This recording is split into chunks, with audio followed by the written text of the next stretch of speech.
آج نبی مہربان صلی اللہ علیہ وسلم کی ایک پاک مقدس اور عظیم سنت زندہ ہو گئی.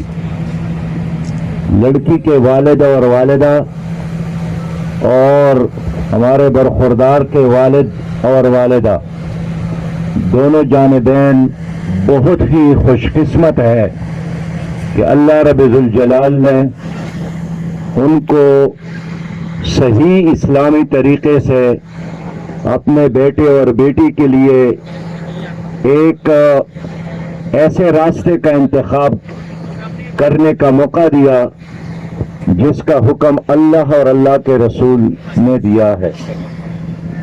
اس خاندان سے ہمارا ایک رشتہ ہے، اس لیے کہ ہمارے مربی، ہمارے استاد، ہمارے مرشد جناب ڈاکٹر اسلم صدیقی صاحب اس خاندان کے سربراہ رہے ہیں، اور ہم نے اپنی جوانی میں زمانہ طالب علمی میں ان کو بہت سنا ہے، ان سے بہت سیکھا ہے، اور خاص کر پاکستان میں جہاں جہاں اسلامی جمعیت طلبہ کا کوئی رکن ہے، کوئی امیدوار رکنیت ہے، کوئی رفیق ہے، اس نے ضرور ان کو سنا ہوگا.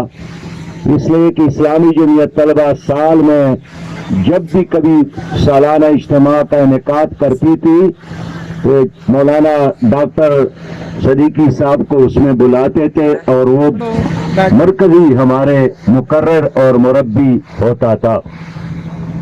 اور آج جب انہوں نے ہمیں حکم دیا کہ آپ لوگ حاضر ہو جائے تو ہمارے سامنے بالکل ان کا چہرہ سامنے تھا، اور ہماری جرت نہیں تھی کہ ہم کوئی عذر پیش کر لے، ورنہ بہت سارے مصروفیات ایسے ہوتے ہیں.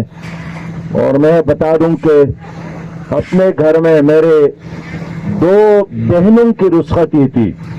میں خود بلوچستان کے دورے پر تھا، اور والدہ محترمہ حیات تھی، اس سے میں نے ذکر کیا کہ اس طرح میرا دورہ بھی ہو رہا ہے اور دونوں بہنوں کی رخصتی بھی ہے. میرے اپنی والدہ دیہاتی عورت تھی، زیادہ پڑھی لکھی نہیں تھی، لیکن اس نے فرمایا کہ اگر نبیوں والا کام کرتے ہیں تو وہ کرتے رہو، یہ گھر میں سنبھال لوں گی. اور سچی بات یہ ہے کہ ان کا عقیدہ تھا کہ میرا بیٹا جس کام پہ لگا ہے جنت کا کام ہے، یہ نبی مہربان صلی اللہ علیہ وسلم کا راستہ ہے. تو اس لیے جب میں گھر گیا تو میرے دونوں بہنیں میرے گھر پر نہیں تھیں، اور پھر میں اپنے ان کے گھر جا کر ان کو مبارکباد دی، ان کو تحفہ پیش کیا. اور اللہ کا فضل ہے کہ دونوں بہنوں نے کوئی گلہ بھی نہیں کیا، اس لیے کہ میری والدہ نے ان کا ذہن یہی بنایا تھا کہ تمہارا بھائی دین کے راستے پہ نکلا ہے، اگر وہ آپ کی شادی اور رخصتی میں شریک نہیں ہے تو اسے ایک افضل کام میں وہ شریک ہے. لیکن آج جب ہمارے ایک بھتیجی کی نکاح کا موقع تھا تو آج بھی ہم اتنے ہی ڈرتے ہیں، حالانکہ ڈاکٹر صاحب اب ہمارے درمیان نہیں ہے، لیکن اس کا جو جلال تھا، اس کا جو جمال تھا، اور اس کے ساتھ جو ہماری محبتی تھی، وہ آج بھی بالکل اسی طرح زندہ ہے ہمارے دلوں میں، ہماری آنکھوں میں، ہماری محبتوں میں، ہماری سوچوں میں. اور میں سمجھتا ہوں کہ آج صرف ان کے یہ حقیقی بیٹے تو موجود ہی ہے، لیکن لاکھوں ایسے نوجوان ہیں جو ان کے لیے ایک صدقہ جاریہ ہے. میرے بھائیو، آخری بات عرض کر کے اجازت چاہوں گا کہ مولانا عبد المالک مدظ اللہ نے ایک حدیث بیان فرمایا ہے، بس اسی کا ترجمہ کروں تو یہ کافی ہے. اور وہ حدیث یہی ہے جو انہوں نے اپنے خطبے میں ارشاد فرمایا کہ نکاح کرنا میری سنتوں میں سے ایک سنت ہے، اور جس نے میری سنت سے انکار کیا، اعراض کیا، بغاوت کی، وہ میری امت ہی نہیں ہے. ومن رغبا عن سنتی فلیس منی، وہ میری امت ہی نہیں ہے. یہ بہت باری بات ہے کہ اگر کسی نے میرے ایک سنت سے انکار کیا وہ میری امتی نہیں ہے. تو آپ کو جس بات کی طرف میں متوجہ کرنا چاہتا ہوں یہ کہ اگر ایک قوم نے پورے دین کو اس طرح چھوڑا ہو اور دین کو معطل کیا ہو، عدالتوں سے قرآن کو نکالا ہو، سیاست سے اسلام کو نکالا ہو، حکومت سے اسلام کو نکالا ہو، معیشت سے اسلام کو نکالا ہو، تعلیم سے اسلام کو نکالا ہو، اس قوم کے بارے میں کیا خیال ہے کہ جب وہ اپنے جام کوثر کے ساتھ حاضر ہوں گے اور ایک امتی قطار میں اس امید میں کھڑا ہوگا کہ میری شفاعت فرمائے گا، لیکن وہ فرمائے گا وقال الرسول یا ربی، اے میرے رب ان قوم اتخذوا هذا القرآن مہجورا، یہ تو وہ قوم ہے جس نے قرآن کو چھوڑا تھا. تو جب وہ تمہارے خلاف گواہی دے گا اور اللہ رب کریم کی خدمت میں عرض کرے گا کہ انہوں نے قرآن کو چھوڑا تھا، قرآن کا دیا ہوا نظام چھوڑا تھا، قرآن کی سیاست کو، قرآن کی معیشت کو، قرآن کی عدالت کو، ہر چیز کو انہوں نے چھوڑا تھا. نماز تو لوگ برطانیہ میں بھی پڑھتے ہیں اور برطانیہ کی حکومت کو ہمارے مساجد پر کوئی اعتراض نہیں ہے. روزے تو لوگ امریکہ میں بھی رکھتے ہیں اور ہر رمضان میں کلنٹن ہو اور اوباما ہو اور بش ہو یا کوئی ٹرمپ ہو تو روزہ داروں کو افطار بھی کرواتے ہیں.